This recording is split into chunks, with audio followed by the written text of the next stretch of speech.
Well, hello there. In today's episode, I'm going to share a little story that I heard from a potential client because they have a rescue dog that bit their child. And they have a one bite policy, they said, for their family dog. So they are looking to have the dog go live somewhere else now. I totally understand having a one bite policy, which is what they described they have at their house. But I really do like to encourage families to consider the implications of having a one bite policy from both all of the family members' perspectives and also from the dog's perspective. I'm not going to choose sides here. I think that there are valid reasons for them absolutely to follow through with what they're thinking they might do. But also, I do need them to start to consider a little bit more about why dogs bite and from the dog's perspective, what could have happened and whether or not that might be avoidable in the future. So, dog bites are horrible. I'm not saying they're not, they absolutely are, but they're often quite complicated and there can be several mitigating factors. So, in this episode, I would like to discuss how to make a decision about whether or not to implement a one bite policy if you have a dog and children. I totally understand why you might implement something like that, but I'd like to talk about it from, again, two perspectives, the family's perspective and the dog's perspective. So I'm going to dive in here, and I would like to remind you all that I do have a free resource that you can download to help you understand why your dog might growl. And the reason I'm mentioning this in relation to this particular podcast episode is that dogs often communicate by using their body. If they're uncomfortable, they demonstrate a variety of body language signals. And if we don't notice those body language signals, then what can happen is a dog will then growl afterwards. So if a family doesn't understand why a dog is growling in the first place, then it's going to be difficult to help everybody to feel safe. So I do have a free resource. If you check the show notes, there'll be a link to this. Also, I have this on my website, which is poochparenting.net/episode 83. Feel free to grab that free download there. But I want to start by just acknowledging that if a dog bites a child, it's terrifying. It's hard to overstate how terrifying that can feel, how overwhelming it can feel, how helpless you feel as a parent that something happened to your child on your watch because of a dog that you chose, a dog that you brought to live with your home because you're a kind and generous person. Now, in this case, this family got a dog from a rescue, so it can be really tricky because they may not know the dog's learning history or the dog's genetics. They may not know if that dog has experienced trauma in the past that might have led to this particular bite. I saw two different versions actually of the bite story in an email and in another form that was filled out. One said that the dog bit the child when the child was reaching out to pet the dog. The other version said that the dog bit the child when the child tried to hug the dog.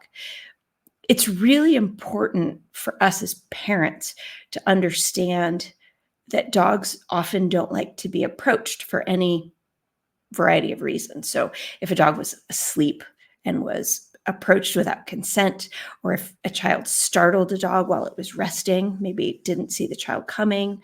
And that happens a lot with super cute dogs. Kids want to pet them, they want to hug them.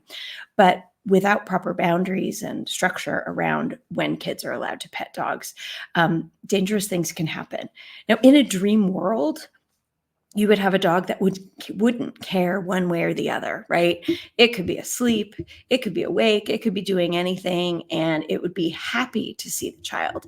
And in this case, the dog wasn't. So I'm not saying this dog was a great fit for this family, but I just want to acknowledge that we don't know what history the dog brings to the family. and we don't know specifically more details about this particular incident. But a dog is an individual that does need to be respected. And it's really easy to let your guard down, especially if you have multiple children, or if your children are even older. Maybe the kids are 6, 7, 10 years old. And so we let our guard down, and we may not be paying as much attention as we might if the child was a toddler around the dog. But in my opinion, parents do need to supervise kids of all ages with dogs, because we just don't know where the dog is coming from. And it's better to set the dog up for success by respecting it, and inviting the dog to the kids to say hi, as opposed to the kids approaching the dog.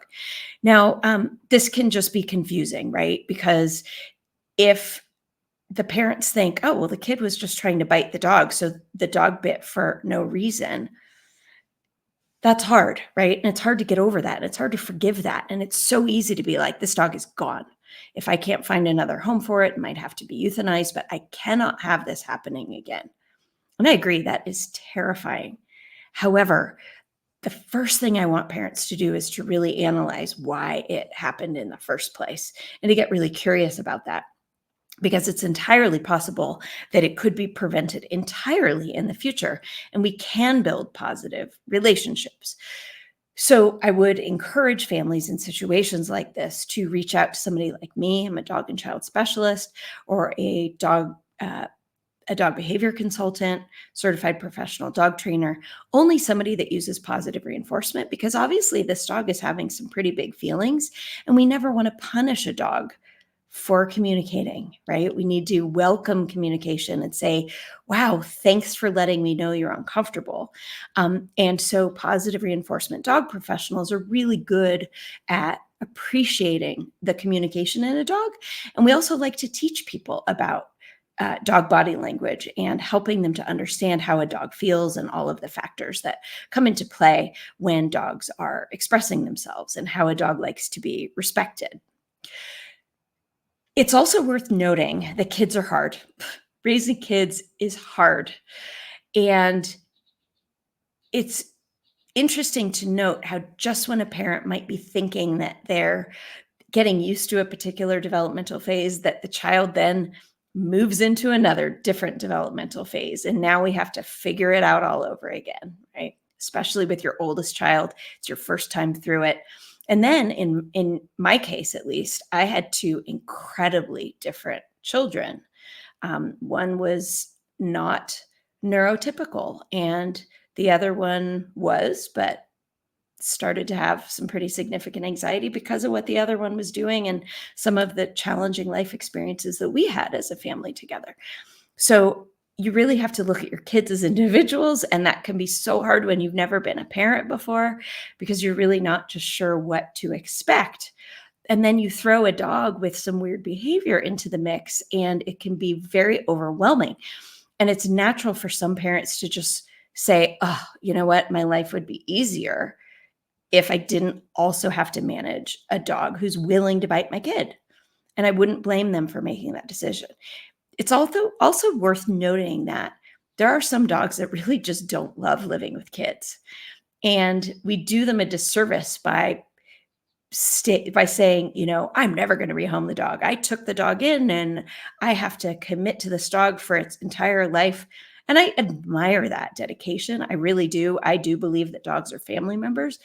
But I also really strongly believe that it takes a lot of love and compassion from the perspective of a dog guardian to recognize that a dog might be struggling and might be better suited living somewhere else. Also, if you as a parent are maxed out and you can't handle the additional stress of managing multiple children, plus play dates and visitors, and a dog who maybe has a hair trigger, you might not be a great parent with all that juggling. And for you to be your best self, it might be best for that dog to find somewhere more appropriate to live.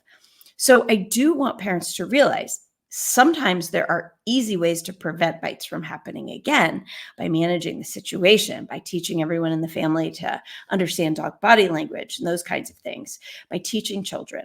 I'm a credentialed teacher, so I love to teach both parents and children. But also, as a dog and child specialist, this is literally my niche, and I know the experience because I've lived it too of what so many parents are going through. This is a very tricky situation. So, by having a one bite policy, parents have kind of a clear guideline. So, if they get emotional, if they start wondering or having doubts, they might say, listen, we decided together as a team, one bite policy. If the dog bites one of our kids, it's out. And that removes all question about whether or not that's the right choice. I do sometimes think, though, that parents do need to dive in and consider a little bit more, despite the fact that they may be scared that something could happen again in the future, that they consider if this is something that's avoidable. They also honestly need to consider if this dog is going to get to stay alive much longer, because dogs that bite kids do struggle. And sometimes in other homes, they can have a hard time as well. So we do have to kind of decide, are we just relocating a ticking time bomb, or is this something that's workable? So this is complicated. And this is why bringing in an expert such as myself or many of my very smart colleagues is a good idea, just to talk you through these kinds of situations. And I just want to end the parenting perspective by just sort of saying that rehoming a dog doesn't mean that you don't love them, because sometimes loving an animal means setting them up for success elsewhere. So that's important to say. Now, I would like to look at this also from the dog's perspective, right? From a dog's perspective, some children are scary and they're unpredictable. And if this dog had trauma in the past, maybe related to inappropriate behavior by children, it's something that we have to consider that will impact the dog's future behavior around children. Because if a dog feels unsafe, just like humans, if we feel unsafe, we act out, a dog is going to do the same thing. And a dog will protect itself, as it should. Basically, any creature will defend itself. And dogs aren't the only animals that will bite if they feel cornered or stressed or trapped in any way. We also have to consider that dogs do communicate. Almost never does a dog bite out of nowhere. They give a lot of warning signs. Now, it's not the dog's fault if the human doesn't understand their warning signs. They're trying. They're using their body to communicate. Sometimes the body language is very obvious, like their ears are pinned back or their tail is tucked down or they're growling, right? These are things that are pretty obvious. But sometimes it's more subtle, right? And working with an expert will teach you what those subtle cues look like. I've also talked about it in other podcasts as well. So a dog that doesn't feel seen or listened to, even if it's expressing itself with dog body language, will then start to be more assertive. Maybe they will start growling. And if the growling isn't listened to, then they're going to bite. So they're trying to tell a kid, let's say, stop what you're doing. If I bite you, you're going to stop what you're doing. If you're reaching for me, if you're trying to pet me and I don't want you to, if you're trying to hug me and restrain me, or you're leaning over the top of me and I bite you, you're going to stop doing what you're doing, right? It's important to understand that it is not the dog's responsibility to stop a child in his tracks, stop a child from being a perceived threat. That role does belong to the parent. That is a parenting responsibility. So a dog that's put in a situation where it has to defend itself, it's kind of in an unfair situation, right? Now, I'm not saying that this is all your kid's fault, okay? But it's very common that it is.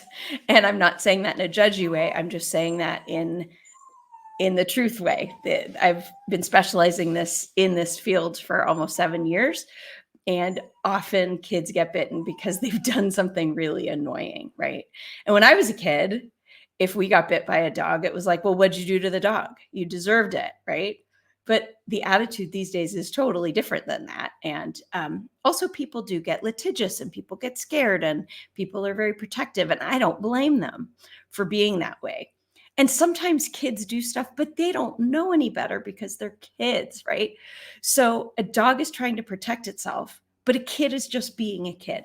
So that's where the parents really have to step in. They have to moderate these kinds of relationships because a dog isn't necessarily going to make the choice that a parent wishes it would. Parents say to me all the time, well, he could have just walked away. He should have just left the situation. But dogs don't always do that. And there's a variety of reasons for that, which I can talk to you about at a future time. Another thing to think about is that a single bite may not give an adequate information, let's say, at determining whether or not this dog should remain in the home. So some dogs do bite for a good reason. And some bites by dogs can be prevented in the future by using effective management strategies, right?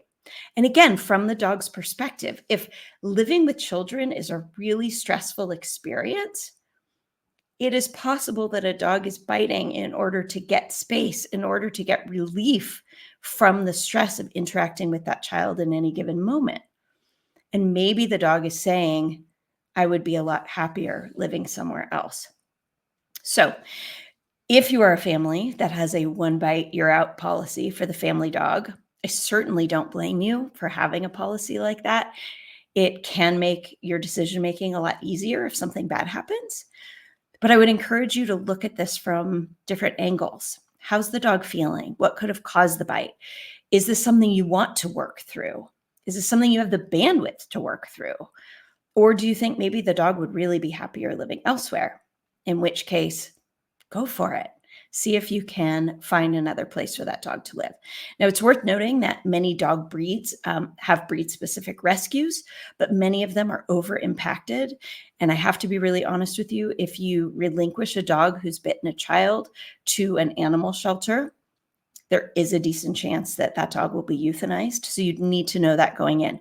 I am not trying to guilt you into not doing it. I just want you to know what could happen if you do.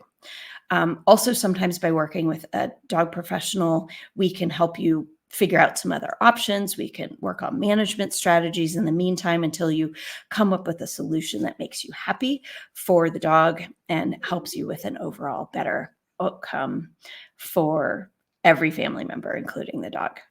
I hope you found this episode helpful.